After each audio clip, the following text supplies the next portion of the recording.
ପୁଣି ଚିନ୍ତା ବଢ଼ିଲା ସୁନାର ଦର। ଏକାଥରେ ବଢ଼ିଲା 2700 ଟଙ୍କା, ଯାହାକୁ ନେଇ ଚିନ୍ତାରେ ଲୋକେ। କିଛି ଦିନ ହେବ ସୁନା ଓ ରୂପାର ଦର କ୍ରମଶଃ ହ୍ରାସ ପାଇବାରେ ଲାଗିଥିଲା, ଯାହାକୁ ନେଇ ଆକଳନ କରାଯାଇଥିଲା କି ସୁନା 54,000 ହୋଇଯିବ। ଆଉ ଏହି ଖବର ଶୁଣି ସୁନାପ୍ରେମୀ ବି ଖୁସି ହୋଇଯାଇଥିଲେ। ହେଲେ 2-4 ଦିନର ହ୍ରାସ ପରେ ପୁଣି ବଢ଼ିଛି ସୁନା ଓ ରୂପାର ଦର। ହେଲେ ଯେମିତି କମି ନଥିଲା, ତାହାଠୁ ଅଧିକ ବଢ଼ିଯାଇଛି ଦାମ। ଦିଲ୍ଲୀଠାରୁ ଆରମ୍ଭ କରି ଅନେକ ରାଜ୍ୟରେ ସୁନା ରୂପାର ଦାମ ବୃଦ୍ଧି ପାଇଛି। ଏପ୍ରିଲ 10 ତାରିଖରେ 24 କ୍ୟାରେଟର ସୁନାର ଦାମ 10 ଗ୍ରାମ ପ୍ରତି 93,380 ଟଙ୍କା ରହିଛି। ଶୁକ୍ରବାର 2 ଦିନିଆ ଓଡ଼ିଶା ଗସ୍ତରେ ଆସିବେ କେନ୍ଦ୍ର ସ୍ୱାସ୍ଥ୍ୟମନ୍ତ୍ରୀ ତଥା ବିଜେପିର ରାଷ୍ଟ୍ରୀୟ ଅଧ୍ୟକ୍ଷ ଜେପି ନଡ୍ଡା। ଅପରାହ୍ନ 1ଟାରେ ଭୁବନେଶ୍ୱର ବିମାନବନ୍ଦରରେ ପହଞ୍ଚିବେ। ସିଧା କଟକ ଯାଇ ବାଲିଯାତ୍ରା ପଡ଼ିଆରେ ଆୟୁଷ୍ମାନ ଭାରତର ମେଗା କାର୍ଯ୍ୟକ୍ରମରେ ଶୁଭାରମ୍ଭ କରିବେ। ଏଥିରେ କେନ୍ଦ୍ର ସ୍ୱାସ୍ଥ୍ୟମନ୍ତ୍ରୀ ଜେପି ନଡ୍ଡା ମୁଖ୍ୟ ଅତିଥି ଭାବେ ଯୋଗଦେବେ। କଟକକୁ ଯାଇ ଆଉ 12ଟି ଜିଲ୍ଲାରେ ମଧ୍ୟ ଆୟୁଷ୍ମାନ ଭାରତର ଶୁଭାରମ୍ଭ ଉତ୍ସବ ହେବ। ଏହାପରେ କଟକଠାରେ ସର୍ଦ୍ଦାର ବଲ୍ଲଭ ଭାଇ ପଟେଲ ଇନଷ୍ଟିଚ୍ୟୁଟ୍ ଅଫ୍ ପେଡିଆଟ୍ରିକ୍ସ ନୂଆ ବିଲ୍ଡିଂରେ ଲୋକାର୍ପଣ କରିବେ। ସେହିପରି ସିପେଟ୍ ଏବଂ ଭୁବନେଶ୍ୱରର ଏମ୍ସକୁ ମଧ୍ୟ ଯିବାର କାର୍ଯ୍ୟକ୍ରମ ରହିଛି। ଶନିବାର ଅର୍ଥାତ୍ 12 ତାରିଖରେ ପୁରୀରେ ବିଜେପି ପ୍ରଶିକ୍ଷଣ ଶିବିର ଉଦ୍ଘାଟନ କରିବେ। ଏହି ନେଇ ରାଜ୍ୟ ବିଜେପି ସଭାପତି ମନମୋହନ ସାମଲ ସୂଚନା ଦେଇଛନ୍ତି। ଆଇପିଏଲ୍ରେ 5 ଥରର ଚାମ୍ପିୟନ୍ ଚେନ୍ନାଇ ସୁପର କିଙ୍ଗକୁ ବଡ଼ ଝଟକା ଲାଗିଛି। ଆହତ ସମସ୍ୟା ଦେଇ ଗତି କରୁଥିବା ଋତୁରାଜ ଗାଏକୱାଡ଼ ଆଇପିଏଲ୍ରୁ ଆଉଟ୍ ହୋଇଯାଇଛନ୍ତି। ବର୍ତ୍ତମାନ ଚେନ୍ନାଇ ସୁପର କିଙ୍ଗସର ଅଧିନାୟକ ଦାୟିତ୍ୱ ତୁଲାଇବେ ମହେନ୍ଦ୍ର ସିଂ ଧୋନି। ଋତୁରାଜଙ୍କ ବାହାର ହେବା ନେଇ ଦଳର କୋଚ୍ ଷ୍ଟିଫେନ୍ ଫ୍ଲେମିଂ ସୂଚନା ଦେଇଛନ୍ତି। ଷ୍ଟିଫେନ୍ ଫ୍ଲେମିଂ କହିଛନ୍ତି, ବିକଳ୍ପ କଥା ଆମେ ଚିନ୍ତା କରୁନୁ, କାରଣ ଆମ ପାଖରେ କମ୍ ବିକଳ୍ପ ଅଛି। ଧୋନି ଟିମ୍ର ଅଧିନାୟକ ହେବାକୁ ପ୍ରସ୍ତୁତ ଥିଲେ, ତେଣୁ ତାଙ୍କୁ ଦାୟିତ୍ୱ ଦିଆଯାଉଛି। ଧୋନି ଶେଷ ଥର ପାଇଁ 2023ରେ ଆଇପିଏଲ୍ରେ ଦଳର ଅଧିନାୟକତ୍ୱ କରୁଥିଲେ।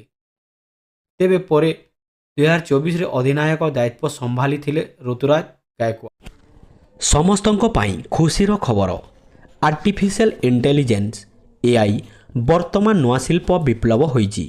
ସାର୍ବଜନୀନ ଡିଜିଟାଲ ଭିତ୍ତିଭୂମି ସହ ଏଆଇକୁ କିଭଳି ସମନ୍ୱିତ କରାଯାଇପାରିବ, ସେଥିପାଇଁ ଅଂଶୀଦାରମାନେ ନିଜ ଚିନ୍ତାଧାରା ବିନିମୟ କରିବା ଆବଶ୍ୟକ। ନୂଆଦିଲ୍ଲୀରେ ଅନୁଷ୍ଠିତ ଆଧାର ସମ୍ବାଦରେ ଯୋଗଦେଇ କେନ୍ଦ୍ର ଆଇଟି ମନ୍ତ୍ରୀ ଅଶ୍ୱିନୀ ବୈଷ୍ଣବ ଏହା କହିଛନ୍ତି। ବର୍ତ୍ତମାନ ଅନେକ ପଦକ୍ଷେପର ଆଧାର ହେଉଛି ଆଧାର। ସାର୍ବଜନୀନ ଡିଜିଟାଲ ଭିତ୍ତିଭୂମିର ମୂଳଭିତ୍ତି ସାଜିଛି। ଜୀବନକୁ କିଭଳି ଆହୁରି ସହଜ କରିହେବ, ତାହା ଉପରେ ସରକାର ପ୍ରାଥମିକତା ଦେଇଛନ୍ତି। ଏହି ପରିପ୍ରେକ୍ଷୀରେ ସେ ନୂଆ ଆଧାର ଫେସ୍ ଅଥେଣ୍ଟିକେସନ୍ ଉଦାହରଣ ଦେଇଛନ୍ତି। ଅଶ୍ୱିନୀଙ୍କ ଦ୍ୱାରା ଆଜି ଫେସ୍ ଆଇଡି ଥିବା ଆଧାର ମୋବାଇଲ୍ ଆପ୍ ଶୁଭାରମ୍ଭ ହୋଇଛି। ଏହି ଆପ୍ ଦ୍ୱାରା ୟୁଜରମାନେ ସେମାନଙ୍କର ଆଧାର ବିବରଣୀ ଡିଜିଟାଲ ଭାବେ ସେୟାର କରିପାରିବେ। ସେମାନଙ୍କୁ ଆଧାର କାର୍ଡ଼ କିମ୍ବା ଏହାର କପି ଦେବାକୁ ପଡ଼ିବ ନାହିଁ। ଏଥିରେ ତଥ୍ୟ ଲିକ୍ ହେବ ନାହିଁ। ପୂର୍ବତନ ବିଧାୟକ ପ୍ରଭାତ ତ୍ରିପାଠୀ ଦଳରେ କେହି ନୁହନ୍ତି। ସେ ଦଳରେ ନାହାନ୍ତି ବୋଲି ବିଜେଡି ସୁପ୍ରିମୋ ନବୀନ ପଟ୍ଟନାୟକ ସ୍ପଷ୍ଟ କହିଛନ୍ତି। ଚିଟ୍ଫଣ୍ଡ ମାମଲାରେ ସେ ଜେଲ୍ ଯାଇଥିଲେ। ଦଳରୁ ତାଙ୍କୁ ଯେତେବେଳେ ବହିଷ୍କାର କରାଯାଇଥିଲା ବୋଲି ସେ କହିଛନ୍ତି। ସେହିପରି 10 ମାସ ହେଲାଣି ପାଣ୍ଡିଆନ ଦଳରେ ନାହାନ୍ତି। ସେ ଦଳ ଛାଡ଼ି ସାରିଛନ୍ତି। ଦଳର କାର୍ଯ୍ୟକ୍ରମ ପାଇଁ ତାଙ୍କୁ ଦାୟୀ କରାଯିବ ନାହିଁ।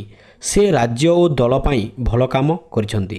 ତାଙ୍କ ବିଷୟରେ ଆଲୋଚନା ନ କରିବାକୁ ସେ ଦଳୀୟ କର୍ମକର୍ତ୍ତାଙ୍କୁ ତାଗିଦ କରିଛନ୍ତି। ପାର୍ଟି ଅଫିସ ବାହାରେ ବିଭିନ୍ନ ହୋଟେଲରେ ଦଳର ନେତାଙ୍କ ବୈଠକକୁ ସେ ନାପସନ୍ଦ କରିଛନ୍ତି। ବୈଠକ ପାଇଁ ଶଙ୍ଖ ଭବନ ରହିଛି ବୋଲି ସେ କହିଛନ୍ତି। ପ୍ରଧାନମନ୍ତ୍ରୀ ଇଣ୍ଟର୍ନସିପ୍ ଯୋଜନା ଏପର୍ଯ୍ୟନ୍ତ ଆବେଦନ କରିନପାରିଥିବା ଛାତ୍ରଛାତ୍ରୀଙ୍କ ପାଇଁ ଏକ ଖୁସିର ଖବର। କର୍ପୋରେଟ୍ ବ୍ୟାପାର ମନ୍ତ୍ରଣାଳୟ ପ୍ରଧାନମନ୍ତ୍ରୀ ଇଣ୍ଟର୍ନସିପ୍ ଯୋଜନା 2025 ପାଇଁ ପଞ୍ଜୀକରଣ ଶେଷ ତାରିଖ ବୃଦ୍ଧି କରିଛି। ଆଗ୍ରହୀ ଏବଂ ଯୋଗ୍ୟ ଛାତ୍ରଛାତ୍ରୀମାନେ ଏବେ ସରକାରୀ ୱେବସାଇଟ୍କୁ ଯାଇ ଏପ୍ରିଲ 15 ତାରିଖ ପର୍ଯ୍ୟନ୍ତ ଅନଲାଇନ୍ରେ ଆବେଦନ କରିପାରିବେ। ପ୍ରଧାନମନ୍ତ୍ରୀ ଇଣ୍ଟର୍ନସିପ୍ ଯୋଜନା 2025 ଅଧୀନରେ ଛାତ୍ରଙ୍କୁ ମାସିକ 5,000 ଟଙ୍କା ଷ୍ଟାଇଫେନ୍ ମିଳିବ। 6,000 ଟଙ୍କା ଏକକାଳୀନ ଦେୟ ସହିତ ସେମାନେ ଦେଶର ବଡ଼ ଏବଂ ପ୍ରସିଦ୍ଧ କମ୍ପାନୀରେ କାମ କରିପାରିବେ